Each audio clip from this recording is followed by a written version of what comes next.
Financial year 2023-24 यानी कि assessment year 2024-25 के लिए इनकम टैक्स रिटर्न फाइलिंग चल रही है। कई लोग ऐसे होंगे जिन्होंने फाइनेंशियल ईयर 2023-24 में नौकरी बदली होंगी। किसी ने एक तो कुछ ने दो नौकरियां बदल दी होंगी। ऐसे में मल्टीपल यानी कि कई सारे फॉर्म 16 मिलते हैं। फॉर्म 16 है क्या? मल्टीपल यानी कि एक से ज्यादा फॉर्म 16 के केस में इनकम टैक्स रिटर्न कैसे फाइल करें, आइए जानते हैं। फॉर्म 16 सही तरीके से ITR फाइल करने में अहम रोल निभाता है। नियोक्ता यानी कि कंपनी की ओर से कर्मचारियों को फॉर्म 16 जारी होता है। इसमें फाइनेंशियल ईयर के दौरान सैलरी इनकम, एग्जेम्पशन, डिडक्शन और सैलरी से कटे टैक्स यानी कि TDS की जानकारी होती है। एम्प्लॉयर की ओर से वित्त वर्ष 2023-24 के लिए फॉर्म 16 15 जून 2024 तक मिल जाना चाहिए। फॉर्म 16 मिलने पर आपको अपना पैन नंबर, एम्प्लॉयर का पैन और टैन जैसी बेसिक डिटेल्स चेक करनी चाहिए।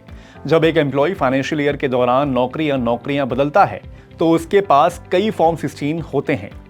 फाइनेंशियल ईयर के बीच में नौकरी बदलने पर कर्मचारी को सबसे पहले फॉर्म 12B के जरिए पुरानी कंपनी से मिली सैलरी की जानकारी को नई कंपनी के साथ शेयर करना चाहिए। इससे नई कंपनी टैक्स देनदारी कैलकुलेट करते हुए फॉर्म 12B का यूज करके कंबाइंड फॉर्म 16 जारी करेगी।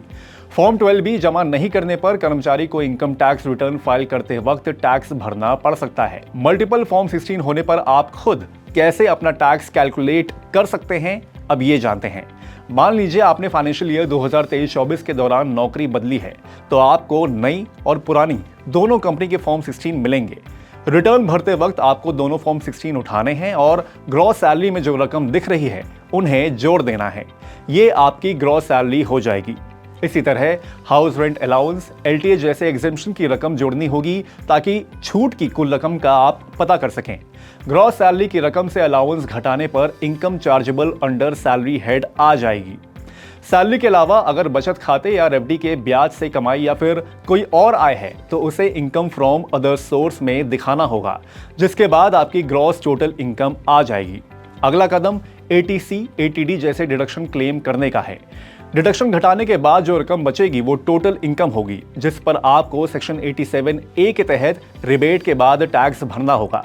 हो सकता है कि आपकी नई और पुरानी दोनों कंपनियों ने फॉर्म 16 में एक जैसा डिडक्शन कंसिडर किया हो, लेकिन आयकर कानून के तहत आप इनकम पर एक ही बार डिडक्शन ले सकते हैं। स्टैंडर्ड डिडक्शन के मामले में भी यही नियम लागू है। सपोज टैक्स कैलकुलेशन करते वक्त दोनों कंपनियों ने आपको 50-50 हज़ार रुपए का स्टैंडर्ड डिडक्शन दिया हो।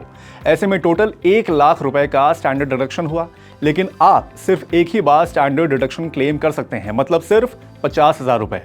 यही चीज सेक्शन ATC, ATD जैसे डिडक्शंस पर भी लागू होगी। कई लोग गलती ये करते हैं कि रिटर्न भरते वक्त मौजूदा यानी कि नई कंपनी से जो फॉर्म 16 मिला है उसके बेसिस पर रिटर्न फाइल कर देते हैं। इसके चलते आपको डिफेक्टिव रिटर्न का नोटिस आ जाता है। ये नोटिस इसलिए आता है क्योंकि आपने 2 कंपनी में काम किया लेकिन इनकम एक की ही दिखाई। ये कमाई में मिसमैच दिखाता है। कई फॉर्म 16 होने पर टैक्स कैलकुलेशन काफी ज्यादा होती है। ऐसे में गड़बड़ी होने के चांस रहते हैं। इससे बचने के लिए टैक्स एक्सपर्ट या CA की आप मदद ले सकते हैं। दोनों फॉर्म में डिडक्ट TDS मिलान इनकम टैक्स डिपार्टमेंट की वेबसाइट पर मौजूद फॉर्म 26AS और एनुअल इंफॉर्मेशन स्टेटमेंट यानी कि AIS से जरूर करें। TDS कटौती की रकम समान होनी चाहिए। इन आंकड़ों को इनकम टैक्स रिटर्न फॉर्म में दिए गए प्री फिल्ड डेटा यानी कि पहले से डेटा से मैच करें।